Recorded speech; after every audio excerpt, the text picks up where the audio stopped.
Hey everyone, and welcome to our deep dive today.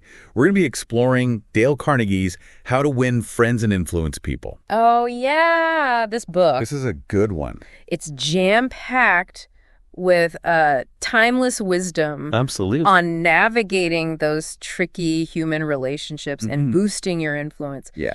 We're going to be breaking down those core principles Right. with some of Carnegie's most vivid examples Yeah. and stories, so you walk away with a solid grasp of the key takeaways. Oh, it's amazing how relevant this book still is, Right. almost a century later. Yeah. You'd think with all the technological and social changes, the human interaction would be totally different. But Carnegie tapped into something fundamental about human nature. That transcends time. Absolutely. And one of the most surprising principles he starts with is don't criticize, condemn, or complain. Right. It seems counterintuitive. Yeah. Shouldn't we point out when people are wrong? You would think. But Carnegie makes a compelling case by showing how deeply ingrained our human tendency to blame others is. He even starts with a story about Two Gun Crowley, Okay. a notorious killer who, even facing execution, never admitted fault. Wow. Powerful stuff. It's a stark example of how powerful the ego is, Right. even in the face of undeniable consequences. We see this all the time, not just with criminals. Think about how quick we are to blame traffic, Oh, yeah. the weather, or even our coworkers when things go wrong. Rarely do we stop and ask, what role did I play in this? It's so true. Carnegie brings up another fascinating example with Al Capone. Okay. The infamous gangster, Right. Capone actually justified his crimes by saying he was simply providing people with lighter pleasures. Even someone like him avoided taking any responsibility for his actions. Right. That's a really important point. Carnegie isn't saying we should never hold people accountable, but he's highlighting how this constant blame shifting prevents us from learning and growing. When we're always focused on what others are doing wrong, we miss opportunities to improve ourselves and our relationships. He even shares a confession from a successful business magnate, John Wanamaker. Oh, I know John Wanamaker. Wanamaker admits that he used to scold his employees all the time. But one day, he realized he had enough trouble overcoming his own limitations.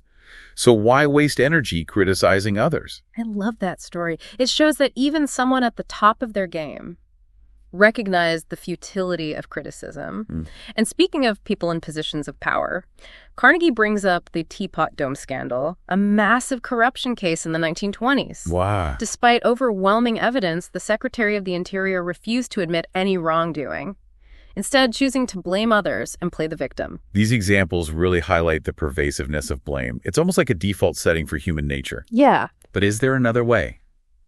Carnegie contrasts this with Abraham Lincoln, who initially drafted a furious letter to General Meade for missing a chance to end the Civil War earlier. Oh, wow. And that letter would have been justified. But what did Lincoln do? He tore it up. He understood that berating Meade wouldn't change the past and might actually hinder future success. This is a powerful lesson in emotional intelligence. Right. Sometimes choosing understanding over criticism is the more strategic move. That story makes me think about times I've been quick to judge or criticize. Yeah. What if instead I had chosen empathy? How might those interactions have played out differently? Carnegie ends this section with a touching story called Father Forgets, which paints a picture of the lasting damage criticism can have, even in close relationships. The takeaway here is so important. Criticism rarely achieves the desired result. It often leads to resentment and defensiveness, hindering communication and progress. So what's the alternative? Well, this leads us to Carnegie's second principle, which is all about giving honest and sincere appreciation. I like that. He starts by asking, what's the big secret to dealing with people? And the answer lies in understanding one of the deepest human urges, the desire to feel important. Exactly. We all crave validation and recognition. When we receive genuine appreciation, it makes us feel valued and respected. It's amazing how such a simple act can transform our interactions. He illustrates this with a story about Uncle Andrew, who had this incredible knack for getting his nieces and nephews to do anything he wanted. Oh, wow. His secret weapon, praise. He showered them with genuine appreciation, making them feel like they were the most important people in the world. It's a great example of how even small acts of appreciation can have a huge impact. Right. It's not about manipulation. It's about recognizing and acknowledging the good in others. And when people feel appreciated, they're more likely to cooperate and go the extra mile. He also shares a fun story about Stan Novak, who was having trouble getting his son excited about kindergarten. But instead of forcing him, he tapped into his son's desire to feel grown up, saying things like, "You're a big boy now, ready for big boy school." Oh, that's smart. It's brilliant. And this principle isn't limited to personal relationships. Carnegie gives a great example of how it applies in business communication. Look, He compares a poorly written business letter that focuses solely on the sender's needs to a rewritten version that emphasizes the recipient's perspective.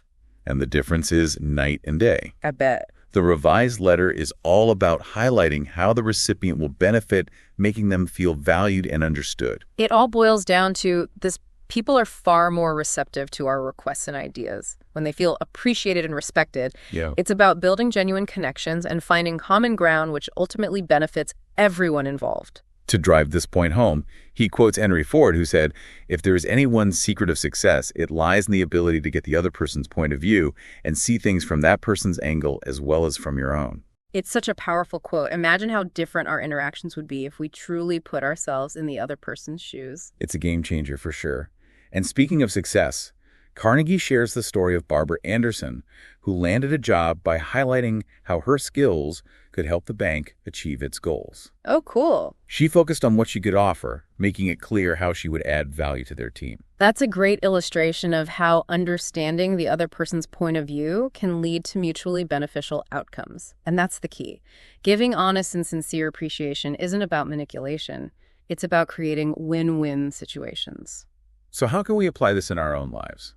Maybe just thanking a coworker for their help on a project, acknowledging a friend's accomplishment, or simply expressing gratitude to a loved one for just being them. Little acts of appreciation can go a long way. Absolutely. And that brings us to Carnegie's third principle: arouse in the other person an eager want. Okay. This one is all about tapping into people's desires and motivations and framing your ideas in a way that resonates with them. It's like speaking their language. And Carnegie starts by acknowledging a very relatable human experience, wanting to be the center of attention at parties. We've all been there. But he realized that the key to captivating others isn't about boasting about ourselves. It's about becoming genuinely interested in them. He actually tells a funny story about this. Okay. He was at a dinner party, and he ended up talking to a botanist for hours. He barely said a word, but the botanist was completely captivated, praising him as a most interesting conversationalist. The irony is delicious. It's a perfect example of how genuine interest and attentive listening can make you appear incredibly engaging, even if you're not the one doing most of the talking. He then uses the example of Charles W. Eliot, former president of Harvard. Eliot was known for his exceptional listening skills. People felt truly seen and heard by him, making them feel like they were the most important person in the room. And that's a key element of this principle: making people feel important. We all crave recognition and validation. And when someone takes a genuine interest in us, it makes us feel valued. He gives another great example from the business world with Mr. Detmer, who successfully diffused a situation with an angry customer by simply listening to his grievances and acknowledging his frustrations. It highlights how empathy can be a powerful tool in conflict resolution. Sometimes all it takes to calm someone down is to let them know that you understand their perspective. Carnegie then tells a story about a 14-year-old messenger boy who corresponded with some of the most prominent figures of his time, like General Grant and Ralph Waldo Emerson. Really? How did he manage to capture the attention of these luminaries? By expressing a genuine interest in their lives and accomplishments. It's a reminder that you don't have to be in a position of power to connect with influential people. When you show a sincere interest in others, it can open doors you never imagined. So how can we translate this into our daily lives? It might be as simple as asking a colleague about their weekend, remembering a friend's birthday, or really listening when a loved one is sharing their thoughts and feelings. These small acts of attention can make a world of difference in how people perceive you. And speaking of making people feel important, Carnegie reminds us about the power of remembering names. This is something I struggle with. But he shares the story of Jim Farley, a political mastermind, who attributed much of his success to his ability to remember thousands of names. Wow. He understood that a person's name is one of the most cherished sounds to them.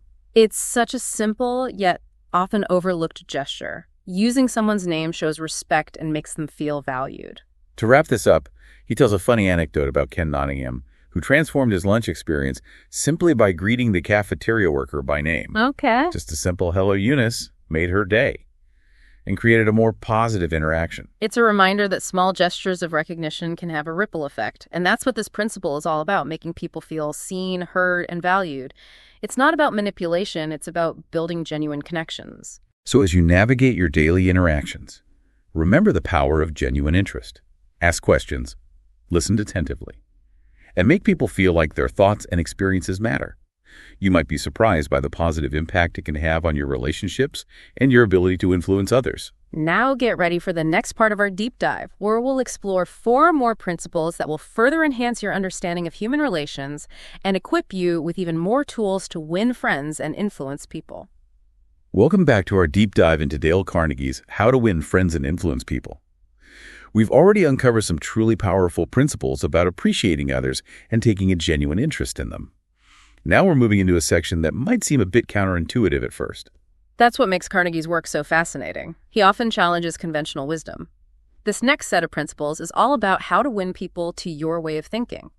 But what's surprising is that he starts by telling us, you can't win an argument. It seems like we're constantly bombarded with debates and arguments these days, especially online.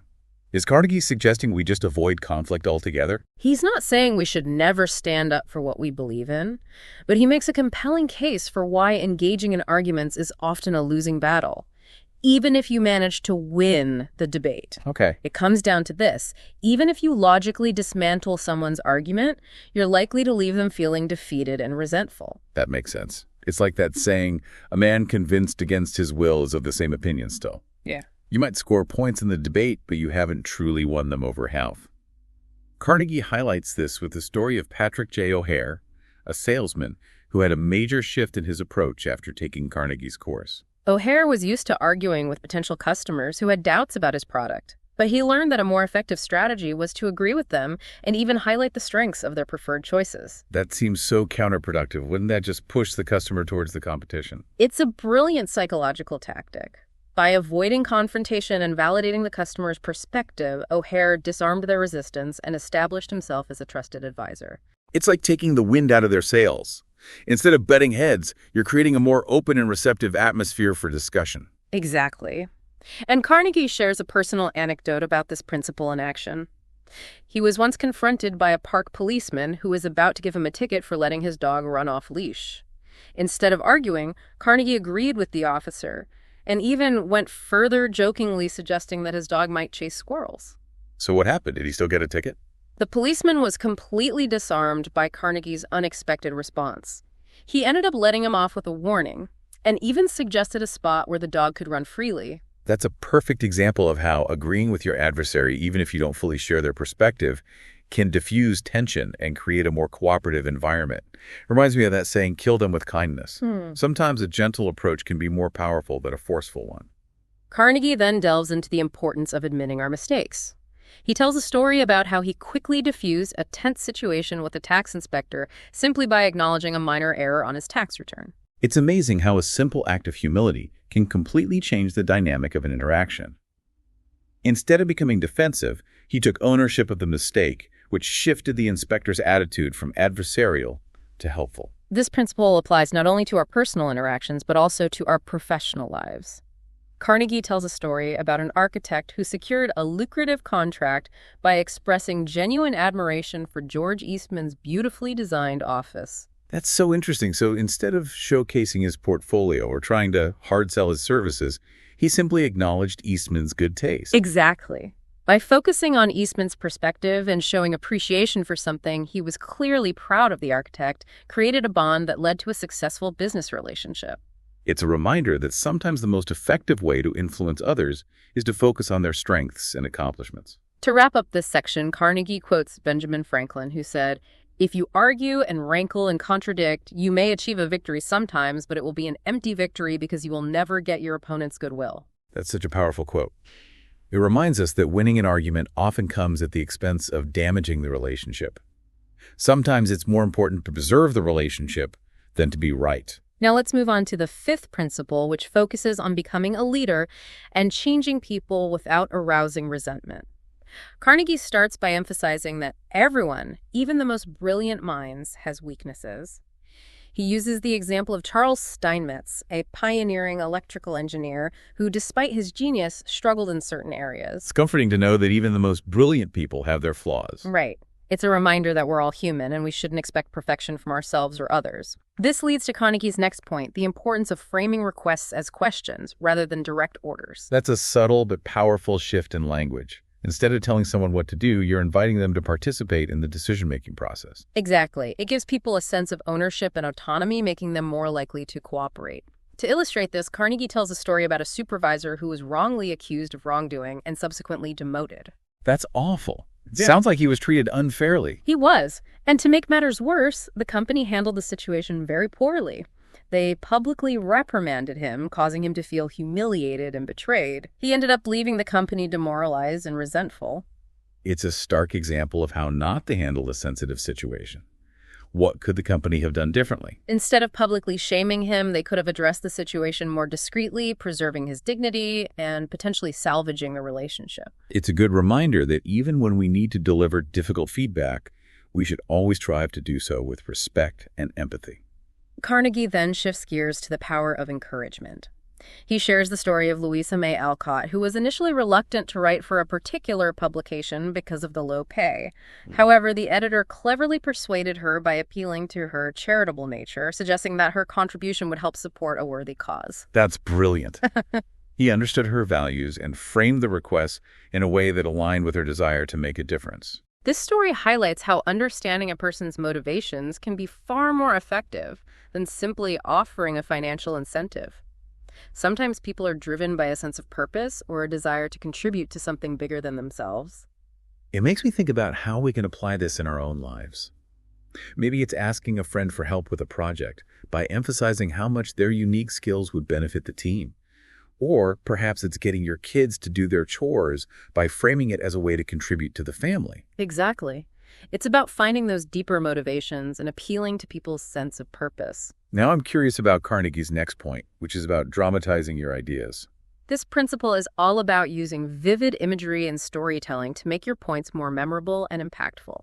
He gives the example of a cold cream salesman who, instead of simply listing the benefits of his product, dramatically dumped dozens of competitors' products on a potential customer's desk to illustrate the vastness of the market. Wow, that's a bold move. It definitely grabs your attention. And that's the point. Sometimes we need to shake things up and break through the clutter to get our message across. It's like that saying, show, don't tell. Exactly. Carnegie then delves into the power of a challenge to inspire action. He tells the story of Al Smith, who was tasked with finding a warden for the notoriously troubled Sing Sing prison. Instead of offering the position to someone with a traditional law enforcement background, he approached Louis E. Laws, a man known for his progressive views on prison reform. So he chose someone who was willing to think outside the box. Exactly. And he presented Laws with a daunting challenge to transform Sing Sing into a model penitentiary. Did Laws accept the challenge? He did. And he went on to achieve remarkable success, proving that appealing to a person's sense of purpose and ambition can be incredibly motivating. It's a great reminder that sometimes people thrive when they're given a challenge that pushes them beyond their comfort zone. To wrap up this section, Carnegie shares another letter from Abraham Lincoln, this time addressed to General Joseph Hooker. It's a brilliant example of leadership communication. Lincoln begins by praising Hooker's military prowess and then gently points out some areas where he could improve. It's a masterful blend of positive reinforcement and constructive criticism. Exactly. It's delivered in a way that inspires rather than demoralizes. These examples highlight the key principles of effective leadership, understanding individual strengths and weaknesses, empowering others to take ownership, providing encouragement and support, and inspiring action through challenges and opportunities for growth. I'm taking notes here. These are all such valuable insights. Now, in the final part of our deep dive, we'll explore the remaining principles that will help you unlock the hidden potential within yourself and others, ultimately becoming a master of human relations. Get ready for even more insights that will empower you to build stronger relationships, communicate more effectively, and achieve greater success in all aspects of your life. We're back for the final part of our deep dive into how to win friends and influence people. We've covered so much ground already, from the power of appreciation to the art of avoiding arguments. Now we're diving into the last set of principles, which are all about taking those skills to the next level. These final principles really get to the heart of creating genuine connections and fostering win-win scenarios in any interaction. And it's not about manipulation or trickery, as you might think. Carnegie emphasizes that true influence stems from empathy and understanding. So it's about putting yourself in the other person's shoes and seeing the world through their eyes. Exactly. It's about understanding their desires, motivations, and even their fears. And Carnegie kicks off this section with a question that immediately grabs your attention. He asks, wouldn't it be great to have a magic phrase to stop arguments and create goodwill? Ooh, that sounds amazing. Is there actually a magic phrase? Well, he offers one that's pretty close. He suggests responding to disagreements with, I don't blame you one iota for feeling as you do. If I were you, I would undoubtedly feel just as you do. It's such a simple statement, but it acknowledges the other person's perspective and validates their feelings. It's like you're instantly disarming them by letting them know you understand where they're coming from, even if you don't agree with their viewpoint. Right.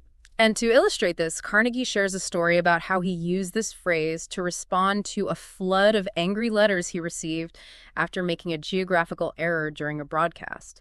Instead of getting defensive, he expressed empathy and apologized for the mistake. So he didn't try to justify his error or shift the blame? Nope. He simply acknowledged the listener's frustration and took responsibility for the mistake. And guess what? It completely diffused the situation. Most of the angry letter writers responded with understanding and even forgiveness. That's incredible. It shows how powerful empathy can be in de-escalating conflict. Do you have any other examples of this principle in action? Carnegie also shares an example from President Taft, who received a scathing letter from a woman whose son he hadn't appointed to a government position.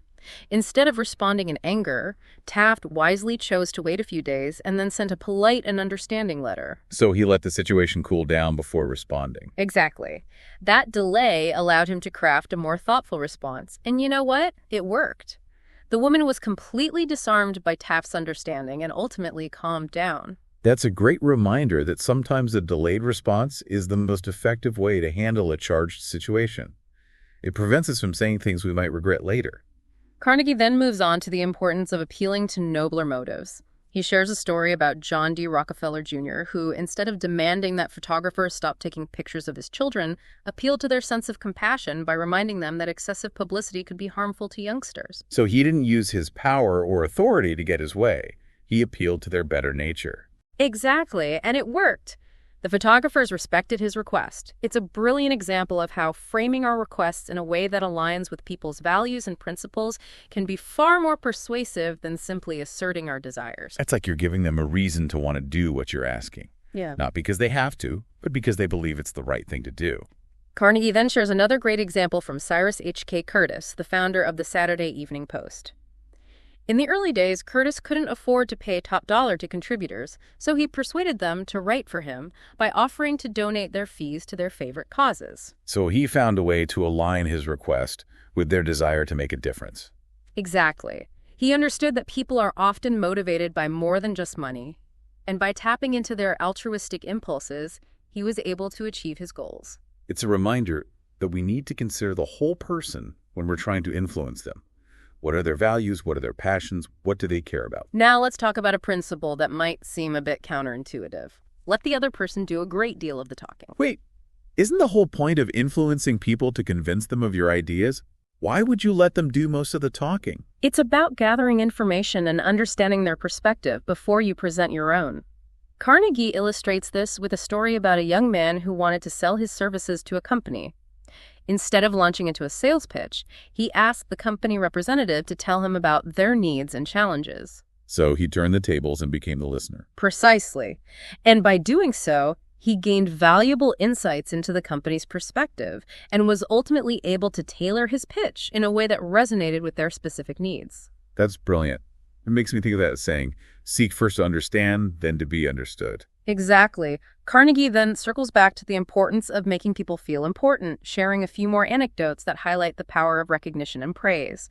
He tells the story of a woman who was struggling to keep neighborhood kids off her lawn. Her solution: she appointed the biggest troublemaker as her detective, giving him a sense of authority and responsibility. So she turned a problem into a solution by empowering him. Exactly. It's amazing how a simple act of recognition can completely transform someone's behavior. He also highlights the story of a dancing teacher who helped a discouraged student thrive by focusing on her strengths and minimizing her weaknesses. That's such an important reminder for anyone who works with people, whether you're a teacher, a manager, or a parent. Everyone has unique talents and abilities, and it's our job to help them shine. As we wrap up our deep dive, it's clear that Carnegie's principles are not about manipulation or getting people to do what you want. They're about building genuine connections, understanding human nature, and creating win-win scenarios in all your interactions. How to Win Friends and Influence People is more than just a self-help book. It's a guide to living a more fulfilling life by cultivating meaningful relationships and making a positive impact on the world around us. Carnegie believed that we all possess untapped potential, and that by mastering human relations, we can unlock that potential in ourselves and others. He famously said, "We are gods in the chrysalis." What a powerful image. It suggests that we all have the capacity for greatness, but we need the right tools and guidance to fully emerge. So as we conclude this deep dive, we leave you with a final thought-provoking question. How can you apply even just one of these principles in your life today to make a positive difference in your interactions with others? Remember, the journey of self-improvement is ongoing, and there's always something new to learn about ourselves and the people around us. Thanks for joining us on this deep dive into how to win friends and influence people.